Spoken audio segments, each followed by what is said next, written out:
Hello guys, welcome back sa akin channel. For today's video ay tuturo ko sa inyo kung paano tugtugin na kantang Kung Saan Ka Masaya by Bandang Lapis. Pero bago tayo magsimula, kung hindi ka pa nakakapag-subscribe sa akin channel, please subscribe at paklik mo na rin yung notification bell para lagi kang updated kapag mayroon akong bagong upload. Simulan na natin. Verse 1. So yung chords natin dito ay A sus2. So 'di ba? Ganito yung A. So, tanggalin mo lang to. Yan, A sus 2 na yan. Next, D sus 2. So, di ba yung D chord ganito? So, tanggalin mo lang ito. Yan, D sus 2 na yan. So, dalawang chords lang sa verse 1. So, yung strumming pattern natin dito ay ganito lang. Down, down, up, up, down, down, down, up. Down, down, up, up, down, down, down, up. Play natin yung verse. 1, 2, 3. Go. Nawala ang lahat, biglang tumisan. Ang pinasok mo ang tahanang puno ng laro.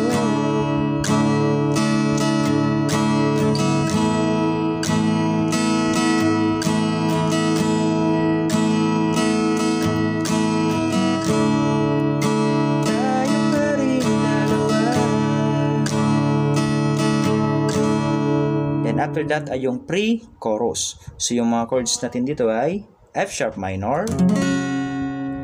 So yung easy version niya ay ganito lang. Itong first, second, and third string sa second fret, ipitin nyo. At itong fourth string sa fourth fret, pindutin ninyo. So yan yung easy version niya. Pero kung nahihirapan kayo, pwede nyo naman tong tanggalin. Ganyan. E at D. So, bali 2 times mo yan ulitin at pagkatapos ay E. So, pagdating naman sa strumming pattern niya, ay medyo may iba siya. Kasi dito sa F sharp minor at E, yung strumming pattern niya ay ganito. Down, down, down, up. At pagdating mo sa D chord, yung strumming pattern niya dito ay yung down, down, up, up, down, down, down, up. Nakuha ba? I-play natin yung pre-chorus. 1, 2, 3, go! Pero okay lang naman kung saan ka masaya nandito.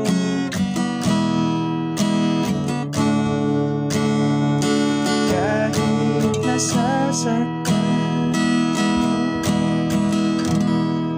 Then, proceed na tayo sa chorus. So, yung chords natin para sa chorus ay A sus 2, D sus 2, F sharp minor, E, at D. So, 2 times mo yan ulitin, okay? So, yung strumming pattern natin dito ay may iba naman. Kasi pagdating natin sa A sus 2 at D sus 2, yung strumming pattern niya ay down, down, up, up, down, down, down, up. At pag nag-F sharp minor ka na at E, yung strumming pattern niya ay ganito. Down, down, down, up.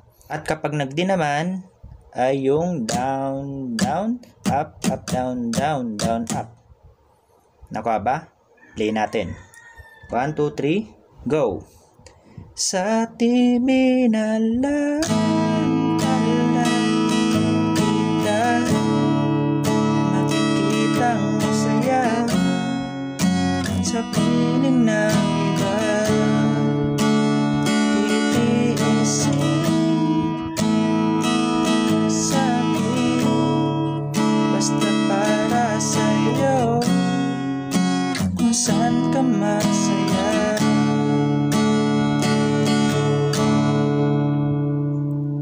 So, ang mga chords na gagamitin natin sa bridge ay E, F sharp minor, E, at D. So, bale, ipi-play mo siya ng 2 times at pagkatapos ay E. So, kaya ngayon, play na natin yung bridge. 1, 2, 3, go!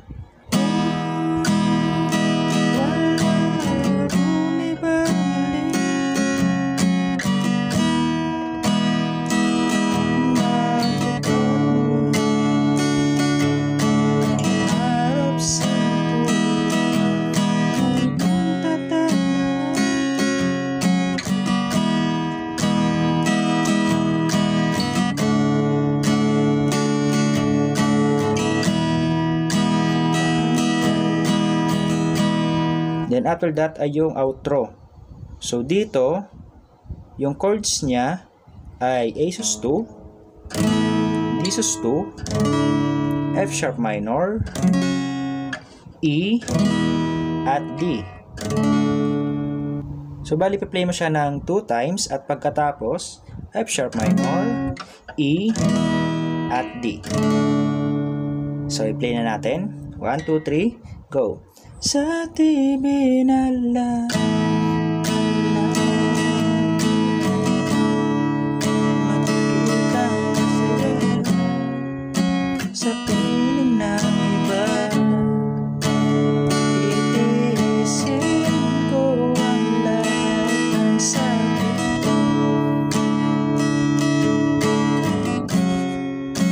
kung saan ka masaya.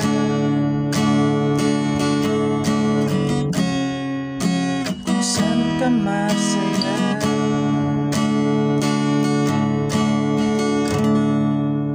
So, ganun lang tugtugin ang kantang Kung Saan Ka Masaya. Kaya kung nagustuhan mo, please like and share this video. Maraming salamat po sa panonood and enjoy!